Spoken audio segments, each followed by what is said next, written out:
আলহামদুলিল্লাহি রাব্বিল আলামিন ওয়াসসালাতু ওয়াসসালামু আলা সাইয়্যিদিল মুরসালিন আম্মা বা'দ ফাআউযু বিল্লাহি মিনাশ শাইতানির রাজীম বিসমিল্লাহির রহমানির রহিম আসসালাতু ওয়াসসালামু আলাইকা ইয়া রাসূলুল্লাহ ওয়া আলা আলিকা ওয়া আসহাবিকা ইয়া হাবিবাল্লাহ আসসালাতু ওয়াসসালামু আলাইকা ইয়া নবিয়াল্লাহ ওয়া আলা আলিকা ওয়া আসহাবিকা ইয়া নূরাল্লাহ। প্রিয় ইসলামী ভাইরা এবং মাদানী চ্যানেলের দর্শক শ্রোতা, আলহামদুলিল্লাহ প্রতি সপ্তাহের নেই আজও আমরা আপনাদের মাঝে উপস্থিত হয়েছি মাদানী চ্যানেল বাংলার ধারাবাহিক অনুষ্ঠান রাসূলুল্লাহ সাল্লাল্লাহু আলাইহি ওয়াসাল্লামের জিজ্ঞাসা সাহাবীদের জবাব নিয়ে। তো কাজেই দূরে এবং কাছের দেশ ও প্রবাসের যে যেখান থেকে আমাদের দেখছেন আপনাদেরকে আবারও জানাই আন্তরিক শুভেচ্ছা মুবারকবাদ। প্রিয় দর্শক, দুরূদ পাক পাঠ করার অসংখ্য ফজিলাত ও বরকত বিভিন্ন কিতাবের মধ্যে বর্ণিত আছে। একটি হাদিসে পাক আসুন আজও আমরা এই অনুষ্ঠানের শুরুতে ব্যক্ত করব। সেই হাদিসে পাক হচ্ছে আল্লাহর নবী রাসূলুল্লাহ আরবি সাল্লাল্লাহু আলাইহি ওয়াসাল্লাম ইরশাদ করেন, মান সাল্লা আলাইয়া মিআতান কাতাবাল্লাহু বাইনা আইনাইহি বারাআতাম মিনান নিফাকি ওয়া বারাআতাম মিনান নার ওয়া আসকানাহুল্লাহু ইয়াউমাল কিয়ামাতি মা'আশ শুহাদা।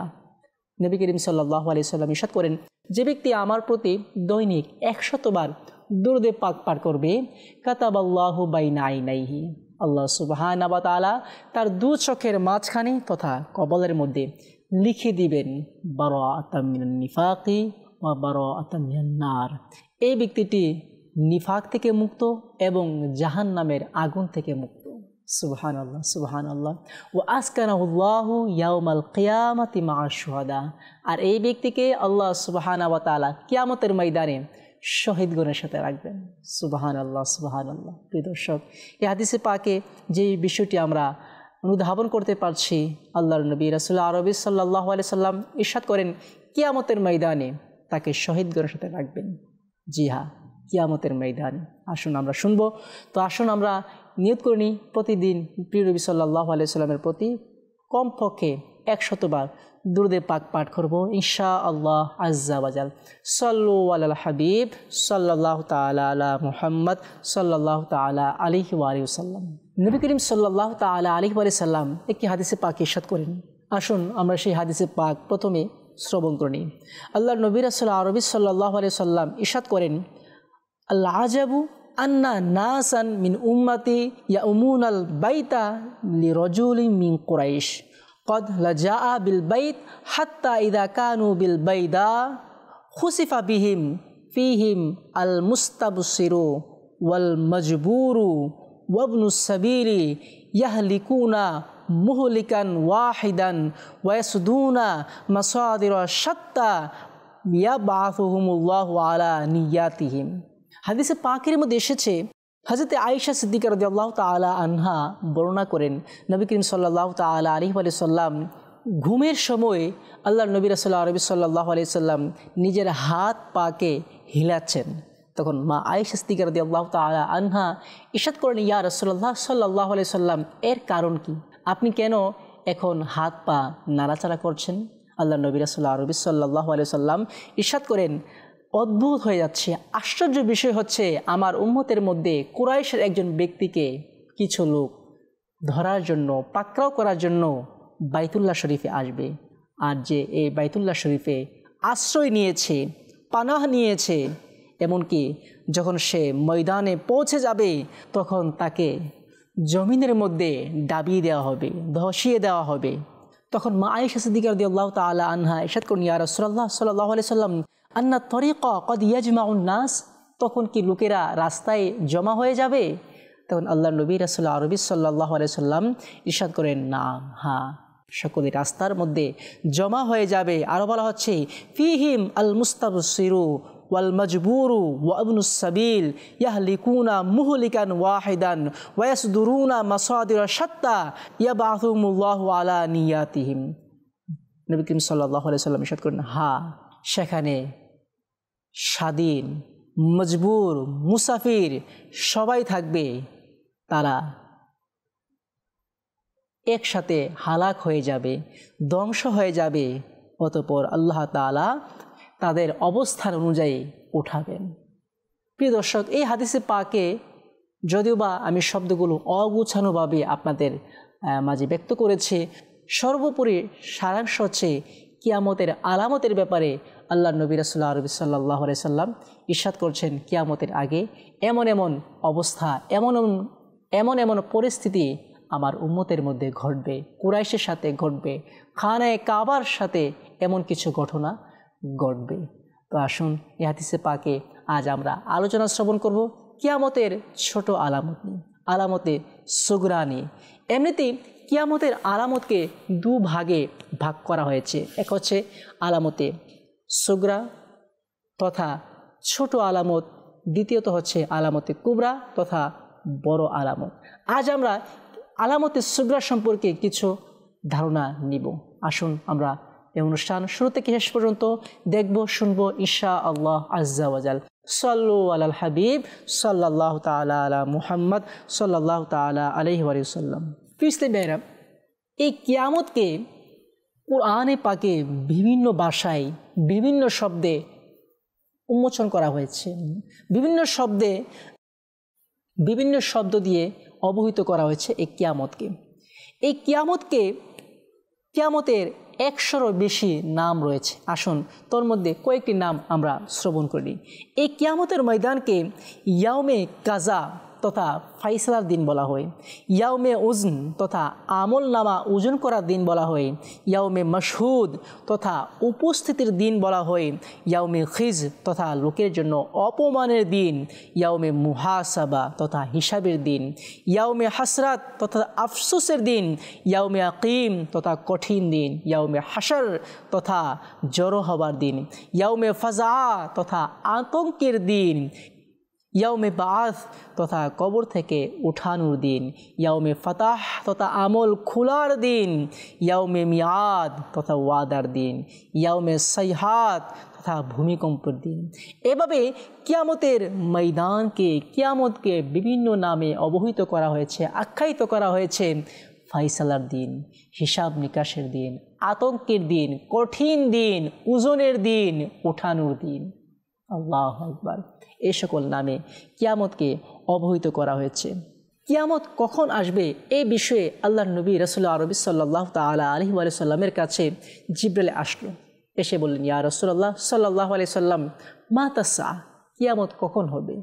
তখন আল্লাহর নবী রাসূলুল্লাহ আরবি সাল্লাল্লাহু আলাইহি সাল্লাম উত্তর প্রদান করেছিলেন, মাল মাসউলু আনহা বিআলামা মিনাস সাইল, তথা প্রশ্নকারী, প্রশ্নের উত্তরদাতা উভয় এখানে ভালো জানেন। অর্থাৎ আল্লাহর নবী রাসূলুল্লাহ আরবি সাল্লাল্লাহু তাআলা আলাইহি ওয়া সাল্লাম এই কিয়ামতের আলোচনা বিভিন্ন হাদিসে পাকে ইরশাদ করেছেন, বিভিন্ন হাদিসে পাকে বর্ণনা করেছেন। আর কিয়ামত যে নিকটে এটি আল্লাহ সুবহানাহু ওয়া তাআলা আরও আগে ইরশাদ করে দিয়েছেন, যেমনটি আল্লাহ সুবহানাহু ওয়া তাআলা সূরা কমারের মধ্যে ইরশাদ করেন, ইকতারাবাতিস সাআতু ওয়ানশাক্কাল কমার, তথা কিয়ামত আসন্ন, চন্দ্র দ্বিখণ্ডিত হয়েছে। প্রিয় দর্শক, এই আয়াতে কারিমার মধ্যে ইকতারাবাতিস সাআ তথা কিয়ামতকে আসন্ন বলা হয়েছে, কিয়ামত অতি শীঘ্রই আসবে এ কথা বলা হয়েছে। কিয়ামতের ছোট আলামত, এই ব্যাপারে এক একটি অধ্যায় কিতাবের মধ্যে পাওয়া যায়, বিভিন্ন হাদিসে পাকের কিতাবের মধ্যে বিভিন্ন অধ্যায় পাওয়া যায় যেখানে কিয়ামতের আলামতগুলো বর্ণনা করা হয়েছে। তো আসুন কিয়ামতের কিছু ছোট আলামত রয়েছে, সেগুলো আমরা শ্রবণ করি। কিয়ামতের ছোট আলামতের মধ্যে বাহারে শরীয়ত কিতাবের মধ্যে হাদিসে পাকের আলোকে বিভিন্ন কিয়ামতের আলামত বর্ণনা করা হয়েছে। তোর মধ্যে আসুন আমরা কয়েকটি আলামত শ্রবণ করি। কিয়ামতের ছোট আলামত হচ্ছে, আলামতে সুগরা হচ্ছে ইলিম উঠিয়ে নেয়া। জি হ্যাঁ, ইলিম উঠিয়ে নেয়া অর্থাৎ উলামায়ে কেরামকে উঠিয়ে নেবেন, এই ব্যাপার হয়তো আপনারা পূর্বেও শুনেছেন। আরও বিষয় হচ্ছে, যখন কোনো আলেম থাকবে না তখন লোকেরা বাধ্য হয়ে জাহেলদেরকে নেতা হিসাবে নির্ধারণ করে নেবে, অতঃপর তাদের কাছ থেকে দ্বীনি মাসআলা জিজ্ঞাসা করবে, তখন তারা ইলম ব্যতীত ফতোয়া দিবে, তখন তারাও পথভ্রষ্ট হবে এবং অপরকেও তারা পথভ্রষ্ট করবে। বর্তমান সমাজে এটি দেখা যাচ্ছে, যা মূর্খতা, জাহিল মানুষ ফতোয়া দিচ্ছে, যার ফলে বিভিন্ন মানুষ বিভ্রান্তের মধ্যে পড়ে যাচ্ছে, অনেকে গুমরাহ হয়ে যাচ্ছে, পথভ্রষ্ট হয়ে যাচ্ছে। আল্লাহ পাক আমাদেরকে হেফাজত করুন। আরও বলা হচ্ছে কিয়ামতের আলামতে সুগরার মধ্যে বলা হয়েছে মূর্খতা আধিক্য পাবে। জি হ্যাঁ, বর্তমান সমাজে জাহেলদের সংখ্যা বেড়ে গিয়েছে, অপকর্ম মদ্যপান ব্যাপকতা লাভ করবে। জি হ্যাঁ, বর্তমানে দেখা যাচ্ছে, এক সময় ছিল শহরের মধ্যে এই নেশা হতো, কিন্তু মাআযাল্লাহ বর্তমান পরিস্থিতি এমন পর্যায়ে চলে গিয়েছে যে গ্রামগঞ্জেও এই নেশা নামক ভয়াবহ অবস্থা দেখা যাচ্ছে। জি হ্যাঁ, এটি কিয়ামতের আলামত, যেটি বলা হচ্ছে অপকর্ম এবং মদ্যপান ব্যাপকতা লাভ করবে। জি হ্যাঁ, এটি হচ্ছে কিয়ামতের আলামত। ব্যভিচারী এবং মদ্যপান, এই দুটি জিনিস আজ বর্তমান সমাজে বৃদ্ধি পেয়ে যাচ্ছে। এর মানে হচ্ছে কিয়ামত আসন্ন। আরও বলা হচ্ছে পুরুষ কমে যাবে এবং নারী বেড়ে যাবে, এমনকি একজন পুরুষের তত্ত্বাবধানে 50 জন নারী থাকবে। সম্পদের আধিক্য হবে। জি হ্যাঁ, আজ million billion trillion dollar, crore crore টাকা মালিক হয়ে যাচ্ছে মানুষ। যে সামান্য গরিব ছিল সেও কোটি টাকার মালিক হয়ে যাচ্ছে, সামান্য পিয়ন ছিল সেও 100 কোটি টাকার মালিক হয়ে যাচ্ছে। এটি হচ্ছে কিয়ামতের আলামত। তাদের সম্পদ বৃদ্ধি পেয়ে যাবে, এটি হচ্ছে কিয়ামতের আলামত। দিনের উপর অটলতা থাকা এত কঠিন হয়ে যাবে যেন হাতের মুঠোয় আগুনের কয়লা নেয়ার মতো। জি হ্যাঁ, হয়তো এই হাদিসে পাক আপনারা শুনেছেন, কিয়ামতের আগে এমন যুগ আসবে যে যুগের মধ্যে মানুষ হাতের তালুতে কয়লা নিতে যত কষ্ট হবে, তার চেয়ে বেশি কষ্ট হবে দিনের উপর অটল থাকতে। অটলতা তার চেয়ে বেশি কষ্ট হবে। জি হ্যাঁ, বর্তমান সমাজে ঘটছে, দেখা যাচ্ছে মানুষ কোথায় যাবে। কে বলছে আমি সঠিক, কেউ বলছে আমি সঠিক, কেউ বলছে এটি করা যাবে না, কেউ বলছে এটি করতে হবে। এই যে ফিতনা ফাসাদ ইসলামের চারিদিক থেকে মানুষকে ঘেরাও করে রেখেছে, সবাই নিজ নিজ দিকে টানছে যে আমার দিকে আসো আমি সঠিক, সে ভুল ভ্রান্তির মধ্যে আছে। আরেকজন বলছে আমার দিকে আসো আমি সঠিক, সে গুমরাহির মধ্যে আছে। আরেকজন বলছে আমার দিকে আসো, সে পথভ্রষ্টের মধ্যে রয়েছে, আমি সঠিক আছি। মানুষ কোথায় যাবে? জি হ্যাঁ, এটাই কিয়ামতের আলামত। মানুষ কোথায় যাবে, কি করবে? একদিক থেকেও শয়তানের কুমন্ত্রণা, নফসের প্ররোচনা, সামাজিক অপকর্ম এবং ইসলাম নামধারী যে সকল মানুষকে বিভ্রান্তি করছে, এ সকল আক্রমণ মানুষ কিভাবে বরদাস্ত করবে, কিভাবে সহ্য করবে, আর কোথায় যাবে? এক পর্যায়ে দেখা যাচ্ছে মানুষ এই দিনের উপর অটল থাকছে না। এমনও শোনা যায় মানুষ ইসলামের নাম ব্যবহার করে সাধারণ মানুষকে টানছে, তাকে বিভিন্ন দিক দিয়ে টানছে। এক পর্যায়ে দেখা যাচ্ছে সে নামাজ রোজা সকল কিছু বাদ দিয়ে সে তার মতো ঘুরছে। কেন? এ সকল ফিতনার কারণে, এ সকল ফিতনা সম্মুখীন হবার কারণে সাধারণ মুসলমান সে দিন থেকে দূরে সরে যাচ্ছে। এটি হচ্ছে কিয়ামতের আলামত। আসুন আরও কিছু আমরা শ্রবণ করে নিই কিয়ামতের আলামতের সুগরার ব্যাপারে। সময়ের বরকত হবে না, এমনকি বছর মাসের নেই, মাস সপ্তাহের নেই, সপ্তাহ দিনের নেই, এবং দিন এমন হয়ে যাবে যেমন কোনো জিনিসে আগুন লাগলো আর তা দ্রুত জ্বলে শেষ হয়ে গেল। প্রিয় ইসলামী ভাইয়েরা, হয়তো এই কথাটি অনেকের জবান থেকে শোনা যায়, ভাই সময়ের বরকত নেই। সকালে ঘুম থেকে উঠি, কাজে যাই, দুপুর হয়ে যায়, সন্ধ্যায় অফিসে ফিরি, আবার ঘুমিয়ে যাই, আবার সকালে উঠি, এভাবেই দিন চলে যাচ্ছে, দ্রুত চলে যাচ্ছে। কিন্তু হয়তো এক পর্যায়ে এমন একটি সময় হয়তো আপনিও দেখেছেন, দিন যেত না, মানে একটি দিন বিশাল কিছু মনে হতো, কিন্তু বর্তমান একটি দিন কিছুই মনে হয়নি। যদি বলা হয় আর 1 মাস পর এমন কিছু আয়োজন হবে, তখন দেখা যাচ্ছে অল্প সময়ে ক্ষণিকের মধ্যে ওই সময়টি চলে আসে। 1 মাস চলে যাচ্ছে, আপনি মনে করছেন 1 মাস, কিন্তু দেখতে দেখতে আপনার চোখের সামনে 1 মাস চলে যাচ্ছে, আপনি বুঝতে পারছেন না, তথা সময়ে বরকত পাচ্ছেন না। সময়ে বরকত না পাওয়া হচ্ছে কিয়ামতের আলামতে সুগরা। আরও বলা হচ্ছে আলামতে সুগরা, জাকাত দেয়া মানুষের মাঝে এমন কষ্ট হবে যে তা ক্ষতিপূরণ মনে হচ্ছে। জি, বর্তমান সমাজে এর সংখ্যা অধিক। যাদের উপর জাকাত ফরজ হয়ে আছে, জাকাত দিচ্ছে না। এই জাকাত আদায় করে গিয়ে তাদের জন্য ভারী মনে করছে, বোঝা মনে করছে, আরে আমার থেকে টাকা চলে যাবে, এত কষ্ট করে টাকা কামিয়েছি, এ টাকা আমি গরিবদের দিয়ে দেব, আমার উপার্জন করা টাকা আমি দিয়ে দেব। সে ক্ষতিপূরণ মনে করছে। সরকারের ট্যাক্স যেমন ক্ষতিপূরণ মনে করছে, ঠিক তদ্রুপভাবে জাকাত দেওয়া সে এমন মনে করছে যে আমি আমার কষ্টের টাকা আমি মানুষকে দিয়ে দিব। জি হ্যাঁ, এটি হচ্ছে কিয়ামতের আলামত, এটি হচ্ছে আলামতে সুগরা, যা বর্তমান সমাজে আধিক্যতা লাভ করেছে।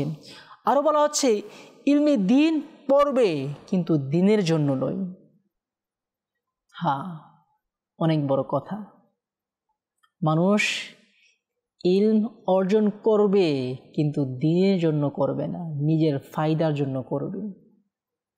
প্লিজ তাই ভাইরা, এই যে আলামতে সুগরা এখন আপনারা শ্রবণ করেছেন, মানুষ দিন শিখবে কি দিনের জন্য নয়, কত বড় কথা। হ্যাঁ, মানুষ ইলম অর্জন করবে দিনের জন্য নয়, ব্যক্তির জন্য করবে, নিজের স্বার্থের জন্য করবে, ইলম অর্জন করবে। বর্তমান এটাই দেখা যাচ্ছে, সকলের ক্ষেত্রে নয়।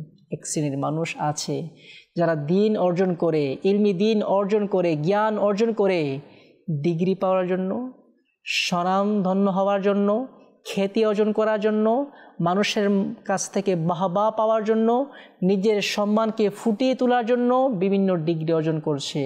আর সোশ্যাল মিডিয়ায় এসে বিভিন্নভাবে বিভিন্ন কথা বলছে, কিন্তু তার ইখলাস কোথায়, তার দিন কোথায়?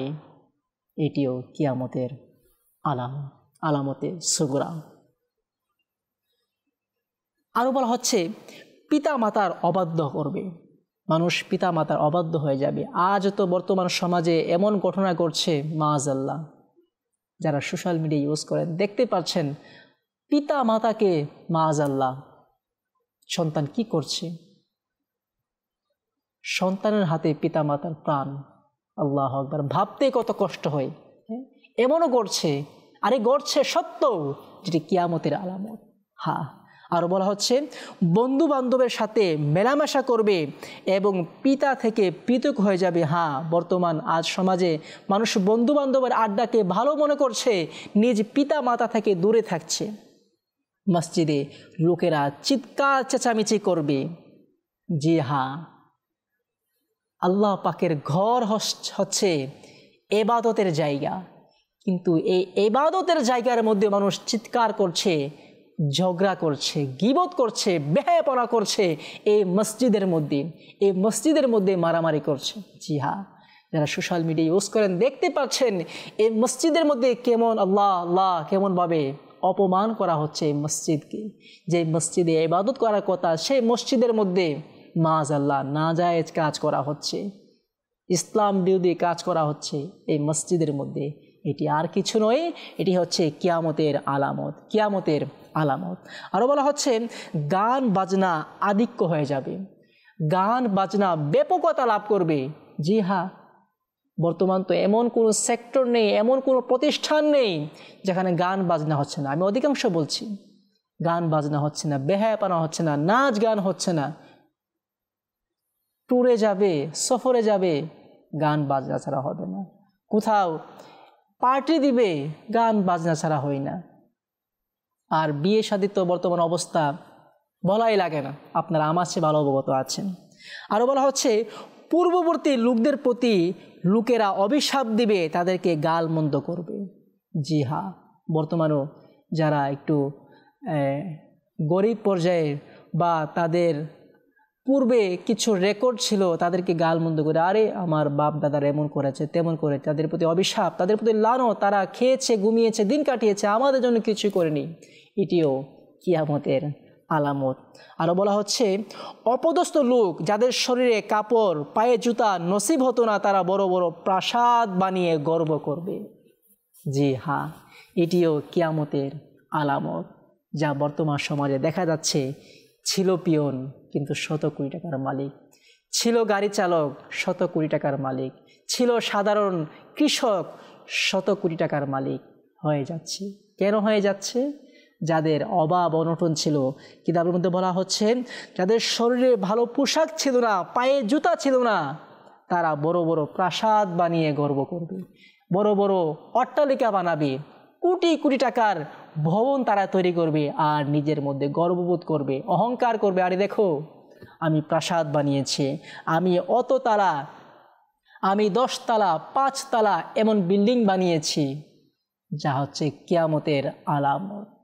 জি হ্যাঁ, বর্তমান সমাজে এমন অসংখ্য ঘটনা দেখছে, যারা অল্প সময়ে ধনী হয়ে যাচ্ছে, হারাম পন্থায় হালাল পন্থায় যে কোনো পন্থায় ধনী হয়ে যাচ্ছে। এটি হচ্ছে কিয়ামতের আলামত। সম্পদ বৃদ্ধি পাওয়া, যাদের পরনে কাপড় ছিল না, পায়ে জুতা ছিল না, তারা অট্টালিকা বানাবে আর অহংকার করবে। জি হ্যাঁ, এটি হচ্ছে কিয়ামতের আলামত, আলামতে সুগরা। সাল্লু আলাল হাবিব সাল্লাল্লাহু তাআলা আলা মুহাম্মদ সাল্লাল্লাহু তাআলা আলাইহি ওয়া সাল্লাম। প্রিয় দর্শক, এই যে আমরা কিয়ামতের আলামতে সুগরার ব্যাপারে শ্রবণ করেছি, এছাড়াও আরও অনেক কিছু আলামত আছে কিয়ামতের সুগরার ব্যাপারে। প্রিয় দর্শক, কিয়ামতের আলামতে কুবরা হয়তো আমরা শুনেছি, দাজ্জাল প্রকাশ পাবে, ইয়াজুজ মাজুজ প্রকাশ পাবে, সূর্য পশ্চিম দিক দিয়ে উদিত হবে এবং ফুরাত নদী থেকে সম্পদ বেরিয়ে আসবে, মাটি থেকে সম্পদ বেরিয়ে আসবে। এ সকল আলামত হচ্ছে আলামতে কুবরা। আলামতে কুবরার কথা তো আমরা শুনেছি, হয়তো পড়েছি, কিন্তু আলামতে সুগরার ব্যাপারে আমরা জানলেও উদাসীনতায় রয়েছি। জি হ্যাঁ, যে হাদিসে পাক আল্লাহর নবী রাসূলুল্লাহ আরবি সাল্লাল্লাহু আলাইহি সাল্লাম 1450 বছর পূর্বে বর্ণনা করে দিয়েছেন, তা বর্তমান সমাজে ঘটছে। এই যে আমি আপনাদের মাঝে কয়েকটি আলামতের কথা বলেছি, আপনারা নিজেরাই দেখুন এই আলামতগুলো থেকে কোন আলামত বর্তমান পাওয়া যাচ্ছে না, সকলগুলো পাওয়া যাচ্ছে। তার মানে আলামতে সুগরা হয়ে গিয়েছে, এখন বাকি রইল আলামতে কুবরা। আলামতে কুবরা তথা বড় আলামত, যে আলামত ঘটার সাথে সাথে কিয়ামত হয়ে যাবে। আল্লাহ পাক এই কিয়ামতের ভয়াবহতা থেকে আমাদের সকলকে হেফাজত করো, অর্থাৎ আলামতে সুগরা যেগুলো বর্ণনা করা হয়েছে এগুলো থেকে আল্লাহ পাক আমাদেরকে হেফাজত করো। প্রিয় দর্শক, আজ এ পর্যন্ত। ইনশাআল্লাহ যদি কখনো সম্ভব হয় আবারও এই কিয়ামতের আলোচনা নিয়ে আপনাদের মাঝে উপস্থিত হব। তো কাজে আজকের মতো বিদায় নিচ্ছি। যে যেখান থেকে আমাদের দেখছেন সকলকে আবারও অভিনন্দন জানিয়ে আমরা আমাদের অনুষ্ঠান শেষ করছি। ইনশাআল্লাহ আগামী পর্বে নতুন কোনো অনুষ্ঠান নিয়ে আপনাদের মাঝে পুনরায় উপস্থিত হব। সে পর্যন্ত সকলে ভালো থাকুন, সুস্থ থাকুন, মাদানী চ্যানেল দেখতে থাকুন। সাল্লু আলাল হাবিব সাল্লাল্লাহু তাআলা আলা মুহাম্মদ সাল্লাল্লাহু তাআলা আলাইহি ওয়া সাল্লাম।